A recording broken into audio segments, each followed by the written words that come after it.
আওলাদে রাসূল হুসাইন আহমদ মদনী রাহমাতুল্লাহি আলাইহি মদিনার নবীর রওজার পাশে হাদিস পড়াচ্ছেন।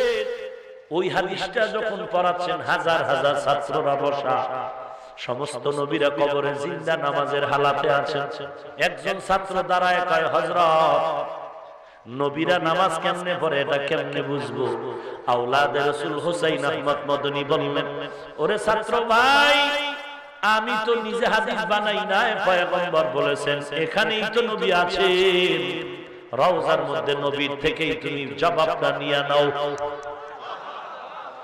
আল্লাহর বান্দা যখন এই কথা বললেন, ছাত্ররা বলে, শায়েখ কেমন করে জানবো? আল্লাহর ওলি আওলাদে রাসূল হুসাইন আহমদ মদনী বললেন, ও ছাত্র ভাই, চোখ দুইটা বন্ধ করে মুরাকাবায় ঢুকে যাও।